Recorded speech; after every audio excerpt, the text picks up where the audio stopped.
Hey friend, I'm Michael McCurry. This is Bible Tract Echoes. Thank you so very much for taking of your time and joining me right here. You know, have you ever really wrapped your mind around? Have you ever taken the time to process the fact that we don't know when our time will come to an end on earth? The Bible talks about in multiple occasions, but in one place it says, our life is but a vapor, peereth for a little time, and then vanisheth away. It's gone, never to be recovered. Life is quick like that, isn't it?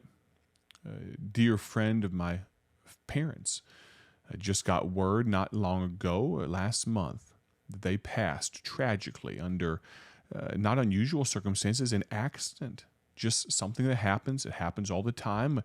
We just don't hear about them as often. And for this family, it was a very difficult thing near a holiday. We don't know when our time will come. And if we truly pause and realize that, here we are at the end of the week listening, we're going to, in just a moment, listen to Dr. Paul explain and expound more on this very thought. He's been preaching a message by way of the radio from 1995 titled, Are You Afraid to Die? But here, he's going to masterfully draw the net as only he could. He had been preaching for so long. So good at it. Not just an orator, but he had the power of God about him, didn't he? But I think about the fact that you and I, there is a possibility, a real possibility, that we may never speak again. Because one or the other of us could step over into glory. Now, you realize I don't trump this often, but it bears remembering or noticing. I'm 31 years old. I am well below the average age expectancy for someone in my position. There are certainly maybe some things and genetically and my family and all of that could lead to an early mortality, if you will. But overall, both sides of my family, fairly healthy. I don't have any massive preconditions of any kind. I've had very few, if any, surgeries, none related to genetic abnormalities. I don't tell you all that to just share my family history, but the statistics would say that I should live 30, 40, maybe even 45 or 50 more years. But that doesn't mean that God will say that. That doesn't mean that as my wife and I embark, very soon you're going to hear about it here on the radio broadcast, but as we embark on our trip to Kenya, there's no telling that we'll come back. Not because Kenya is a dangerous place, but because if we are in the center of God's will, He can take us anytime He wants, inside or outside of His will, and it could be that we don't get on the plane back. For my children's sake, for our family's sake, I don't wish for that. But it does bear remembering. We act as though we're going to live forever. We sin as though we're going to live forever. We disrespect God as if we'll never meet Him. What a sad thing. I hope that's not the case for you. I hope you know where you're going, and I hope you're ready to meet your Maker. You know, we talk about how day by day, and with each passing moment, we have to make sure there's nothing between our soul and the Savior. I apologize for melding a few songs together there, but for me, it is moment by moment, not just minute by minute.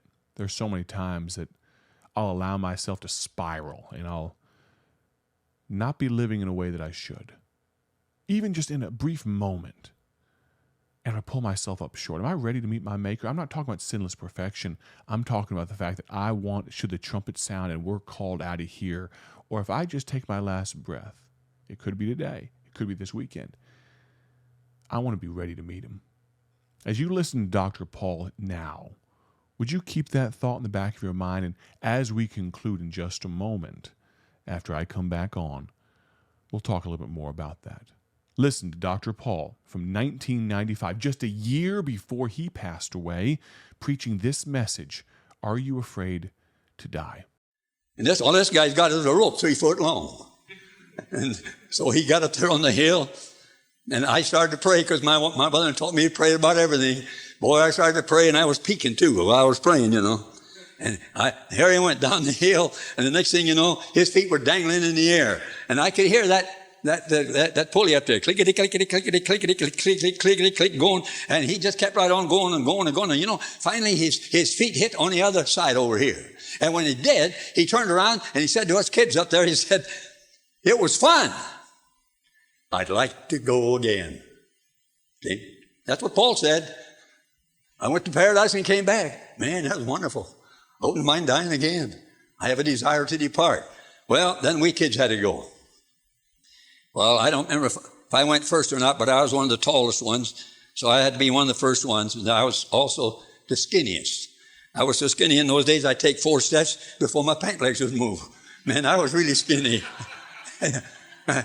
my pajamas only had 1 stripe in them. And if I stood sideways in school, the teacher called me absent. But anyway, I had to do it now. We kids had to. Either that or we had to move out of the county because we'd had it with the other kids, boy. So I got up there and I got to hold it. I said to myself, how do I know I can get across? I'm skinny. I don't have any weight. I can't get any momentum. How do I know I can get across there? I might not make it. He did. He's heavier and all that. And I don't know, but oh man, you talk about praying. I was praying. So I got up on the hill and I grabbed hold of that short rope and I started to run. And I shut my eyes too. I was afraid I'd panic and drop. So I shut my eyes. And the next thing you knew, I was dangling in the air. And I didn't have any solid footage under me. They call it terra firma, I had run out of the firma. I got a little bit more of the terra too at that time. But I could hear that little thing up there going clickety, clickety, clickety, click. And I kept my mouth open and my eyes shut. And that thing was, oh man, that clickety click was the most beautiful music I'd ever heard. Anything that Beethoven and Beethoven or Bach or any of those old fellows wrote that was nothing compared to this music. Oh man. And you know what? My feet hit the other side. And when my feet hit the other side, I said to the kids up there who hadn't tried it yet, I said, it is fun. I'd like to go again.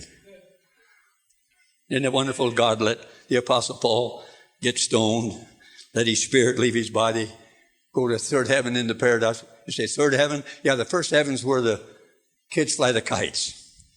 The second heaven, and where the birds fly. The second heaven is where the astronauts flying around. They think they've gone out into space. They hadn't even got started yet. And the third heaven, beyond all, that's where God is. See? And isn't it wonderful? God let Paul leave his body, go to paradise, and come back, die, and come back. And what does he say? I want to go again. I want to go again. That's great. Man, that helps me. I wouldn't have cared much about this when I was young, but boy, this sure helps me at my age. Oh, man, this is wonderful. Yes, sir. Paul's delight, his desire, I'd like to go again. And this last word, his determination. What was that? To get as many people saved as he could before he left. Will there be anybody in heaven on account of you? I hope so. Will your boy or your daughter be in heaven on account of you? Will your mother or your dad? Will your brother or your sister? Is there any neighbors who will be in heaven on account of you? Do you have a determination to win somebody, to help somebody get to heaven? If you died tonight, oh man, it'd be awful if you died without being born again. If you die tonight without being born again, without receiving Christ as your Lord and Savior, you wouldn't go to paradise. No. You say, where would I go? You read it in Luke tells us, the rich man also died and lifted up his eyes in hell. And seeth Abraham afar off and Lazarus in his bosom, and he cried, and he says, Father Abraham, have mercy on me and send Lazarus, and he may dip the tip of his finger in water, for I am tormented in this flame.